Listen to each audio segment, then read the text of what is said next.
Hello, Internet. It is I, the Malik Aaron, and welcome back to Box Office Predictions. Today, we're going to be talking about Killers of the Flower Moon. So, as usual, we're going to be going over the pros and cons. So, let's get to it.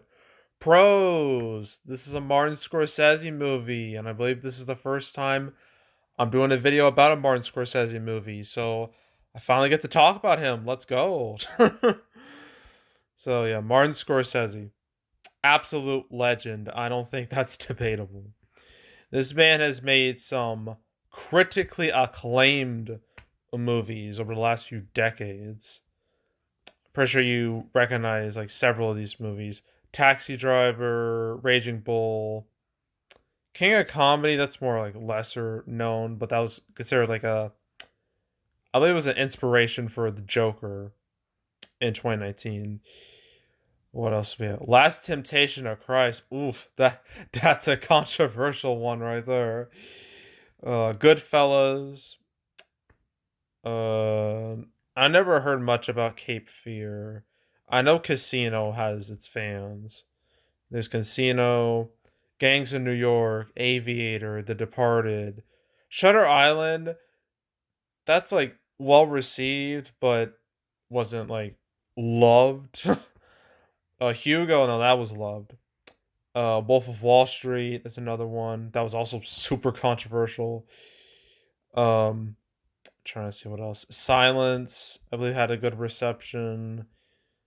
Where is it? The Irishman, I know had a good reception. Now we're here with Killers of the Flower Moon. So Martin Scorsese has a really good reputation with his movies.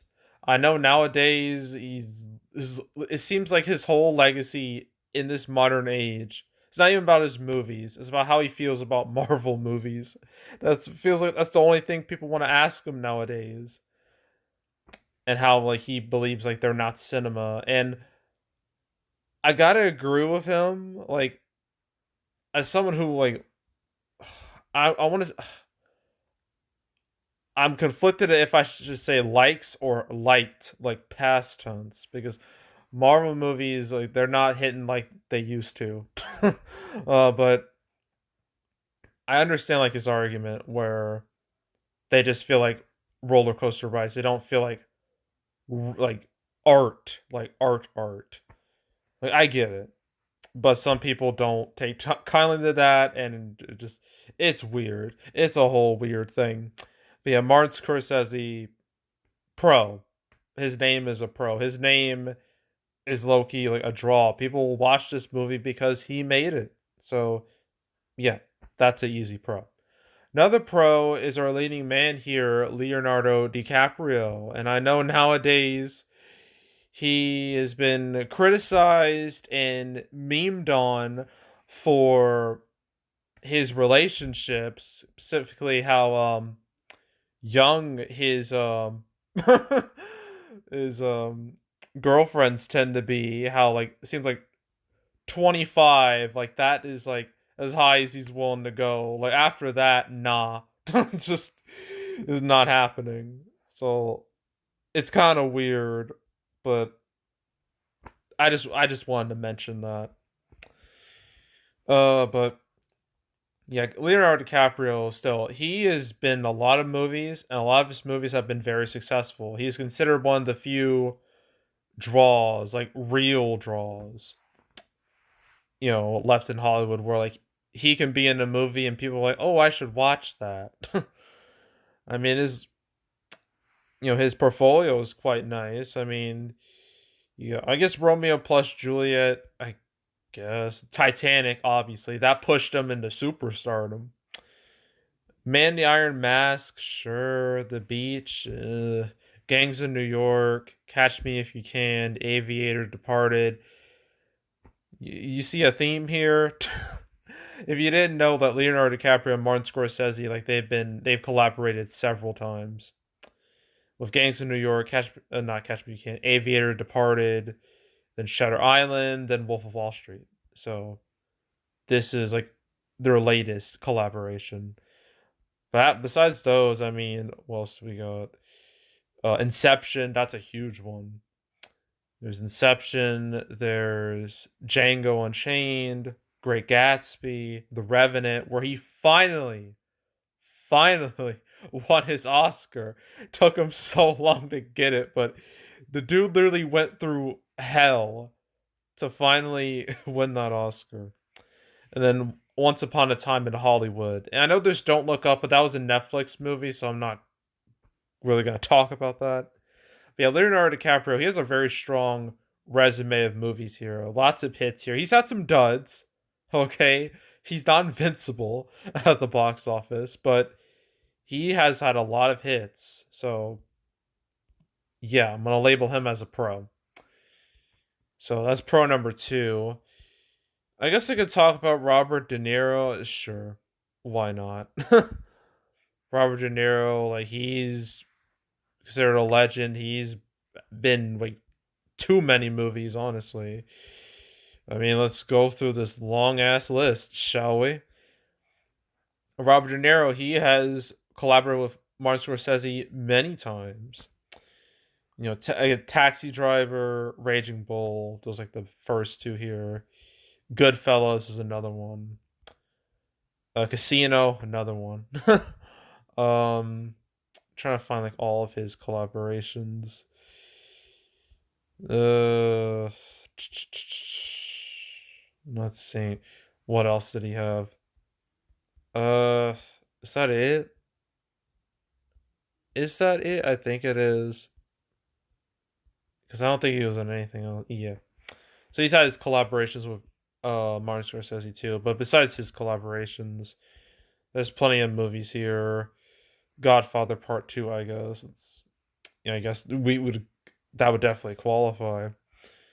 Trying to think of the relevant ones, the ones people actually know. Backdraft, I've never heard of that. um, Heat is one. I don't know about Sleepers. Jackie Brown, I guess. Analyze This. Meet the Parents. I know that's a big one. The Score and Shark Tale. Oh, fun fact. Shark Tale, that movie, not only did Robert De Niro voice in that movie, but Martin Scorsese voiced in that movie. Yes, I'm dead serious. That is a fact. Okay. So, yes, Shark Tale, Martin Scorsese voiced, I forgot the character's name, but at least it was a pufferfish. Yeah, Martin Scorsese did that, so just want to let you know. um yeah, Meet the Fockers was a big old hit. Is that Hide and Seek? A lot of these are kind of like supporting role movies, so yeah. Little Fockers, I think it did fine enough, I guess. Silver Linings Playbook, that was a supporting role. There's Las Vegas. I guess there's New Year's Eve, but Limitless too. There's way too. I'm telling you, there's too many movies in here. Uh, The Intern, Joy, Dirty Grandpa, which is considered to be one of the worst movies ever. It recently like was put on that list. Joker, Murray. Oh, got shot right in the head. And that, now well known iconic scene. Oh, The Irishman. I can't believe I missed out on that. That's another Martin Scorsese collaboration. So yeah. Robert De Niro's been in a lot of movies. He's a very well known guy. So you got well known director, you got well known actors. Lily Gladstone, she doesn't have a lot to her resume in comparison. So I'm not really gonna talk about her too much. But yeah. So Robert De Niro, I guess I'll label him as a pro. I guess another pro is the reviews for this movie. They are quite good. Quite good. 92%. Can't call that a negative. Audience score is 86%, which is fine. That's good. But not like amazing, but it's still fine. And its cinema score is an A minus, which is also good. So yeah, good word of mouth overall. Critic score, audience score, cinema score, all solid. So I'm labeling all of those as a pro. Another pro is that this movie is the big movie of the weekend. I know there's the Taylor Swift movie, but that was last week. This week it's all about Killers of the Flower Moon, and it's being pushed a lot. They're pushing it as hard as they can, considering the actor strike. Like the thing is, Martin Scorsese he can promote the movie, like nothing's stopping him. Now Leonardo DiCaprio he can't do nothing. So although he apparently doesn't do like press a whole lot of press for his movies anyway, but still it would help for him to like promote his stuff, but he can't. So you got Martin Scorsese doing like all the heavy lifting. But yeah, Paramount they're doing like the best they can considering the situation. Like they're pushing this movie. People know it exists. People know it's out, so that's good. So label that as a pro. Trying to think of some other pros. I guess there's no real direct competition for a while. I mean, this weekend is very light. Next weekend there's a lot of movies coming out, but only one of them is expected to do well, and that's the Five Nights at Freddy's movie. And I'm pretty sure, those two movies aren't gonna hurt each other at all. I doubt it. Like those movies are on polar opposite spectrums. And then like the next few months, I mean, there's some award centric movies coming out, like Priscilla and Holdovers and a bunch of movies after that. But for a while, Coast of the Flower Moon won't have to deal with anything serious. So I'm gonna label that as a pro. Lack of serious direct competition. All right, yeah. Trying to think of some other pros. I guess it's I don't know. I guess this really isn't a pro, but I don't see it as a con either. It's Thursday previews, 2.6 million. Considering this is October, I mean that's not too bad. I mean I wasn't expecting like high previews for this, but they're not great at all. But they're not like god awful either. I mean, for comparison's sake, let's what comparing this to Wolf of Wall Street. That's difficult. I don't think that's I don't think that's right. But I guess let's look at a recent movie, The Creator, which came out like several weeks back. Which ended up being a total bomb. But that opened like 1.6 million. So yeah, but I don't know. I don't have too many like strong comparisons. I'm like, I guess there's Oppenheimer. I guess, but Oppenheimer, oh, literally like yeah, I don't think Oppenheimer is a good comparison. Not definitely not a good positive comparison. Well, I mean, the 2.6 million, it could have been worse. Let's just say that it could have been worse. So I'm not gonna label it as a pro or a con. Okay, now we get to the cons. This movie, its runtime 206 minutes. That is roughly 3.5 hours. Yeah, 3.5 hours. Look, like with a lot of people, like 2.5 hours, that's like a long time. 3.5 hours, really long time. But you're really pushing people's patience with 3.5 hours. Well, not even three, just 3 hours. 3.5. I think you're going a little too far. I think most people are gonna look at that and be like, "Ugh, I don't want to sit there for that long. I don't want to sit in the theater for that long just to watch a movie." So, but I mean, I know there's been longer movies. I know the Justice League Snyder cut, that was like 4 hours in length. I still have yet to see that because I don't know if I want to go through that 4 hours. Um, yeah, that 3.5 hours that might be a turn off for a lot of people. And I know long movies, super long movies, have done well in the past. Avengers Endgame, Wolf of Wall Street, shoot, Oppenheimer, Avatar: The Way of Water all made money despite being hella long. But I feel like, with those movies, they had a bit more oomph to them, a bit more. I don't know. I guess they were more exciting to the masses in a way. They were more interesting, more visually interesting than Killers of the Flower Moon in comparison. So yeah, I mean, people will watch along. The Batman, I forgot about that one. The Batman, that was 3 hours, and people watched it. I know I did. So yeah, the thing is, it seems like people will watch 3 hour movies if they look flashy enough, if they look interesting enough. With a 3.5 hour movie, oh, that's rough. So 3.5 hour runtime, that might be, I consider that to be a con for, because I feel like a lot of people aren't gonna want to sit in a theater for that long. So just yeah, I'm gonna label that as a con.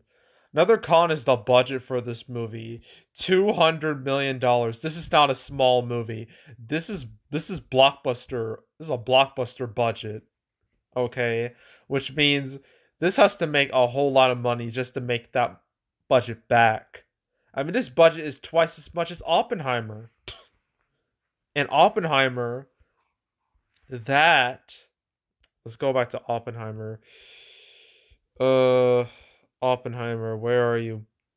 The thing with Oppenheimer is that sure that was 3 hours, but the thing with that is that that movie looked a lot more interesting to the masses, and not to mention that movie was fueled by memes. The Barbenheimer memes really pushed that movie to the stratosphere alongside Barbie. It helped out both movies tremendously, and not to mention Oppenheimer is directed by Christopher Nolan, who I guess people find I guess I don't know how to describe this, but I guess to some general masses they consider him to be more cooler than Martin Scorsese, or he has more of a cool factor than Martin Scorsese. I mean, young people watched Oppenheimer. You wouldn't expect that for a movie like this, but young people did watch Oppenheimer. And they're the reason why the movie did as well as it did. But Kills of the Flower Moon, it lacks that cool factor that Oppenheimer had. It lacks the meme factor too. And the audience for Killers of the Flower Moon is going to be much, much, much older than average, which isn't great because like movies that have where the main audience is older, they have not been doing well at all. Like it's been really rough for older skewing movies. I mean, we've seen the box office for Indiana Jones and Dial of Destiny and Mission Impossible Dead Reckoning Part 1. Those had older audiences and they just did not show for those movies. So with this, like it kind of has the same problem. Like, will older audiences want to watch this immediately? Because usually it's more of a marathon than a sprint. So, which is not good for opening weekend. So, yeah, yeah. The fact that just several things. The fact that the older audience could be a problem. It's also, I already mentioned runtime. I mentioned the budget, and I mentioned the lack of, I guess, I guess the lack of like an extra factor to make people watch the movie. Like with Oppenheimer, that had memes. This doesn't have memes. It has to stand on its own 2 feet, and I'm not sure if it can do that. So all those are cons. Uh, I think that's it. Yeah, I think that's it. I don't know what else to say. Opening weekend. Ooh. It's projected to open in the 20s, which would not be very good for that budget. So, but the number I'm gonna say 20 to 25 million. I'm gonna say that 20 to 25 million. That's the number I've been seeing. So I'm gonna stick with it. And its total. This should have long legs. I'd be surprised if it didn't. But I don't know if it's gonna reach 100 mil. Like I don't know, man. Like I feel like once November hits, this movie's gonna start losing screens, and that's gonna hurt it a lot. So, ooh, 80 to 90 million. Let's say that 80 to 90 million total, which would be real bad for its budget. So, yikes. And the thing is, I feel like this is gonna be a tragic failure. Another one. We've had too many of those this year, which is really sad. But I feel like this movie kind of shot itself in the foot. It costs too much, and its runtime is too long, and that might be just a deadly combination that might just do this movie in. But we'll see. But yeah, that's it for Killers of the Flower Moon. Now, one more movie to talk about, re-release. Nightmare Before Christmas, 30th anniversary re-release. We're going to talk about that next, and that'll be it for the weekend. So, yeah. And that's it. So, yeah, that's it. That's all. Make sure to subscribe, like this video, leave a comment, turn on notifications, share the whole drill. Want to check out more movies like this? I got a playlist on the homepage, all previous prediction videos I made this year, the past few years. Want to watch any of them, go right ahead. There's also the canceled series where I go over all the movies that were supposed to come out but didn't. Killers of the Flower Moon, I talked about it 3 times. The first time was episode, what is it? 143. Talked about it alongside Pearl and Book Club 2.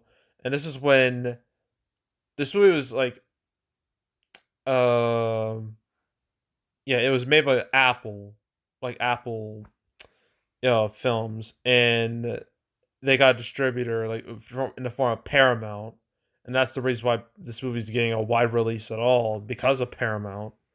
So that was the first time I talked about it. The second time was episode 184. Talked about it alongside Thanksgiving, Napoleon, Dreaming Wild, and Rally Road Racers. And that's when it got like the October release date. That's when it became like official. And then the last time I talked about it was episode 203, where just by itself.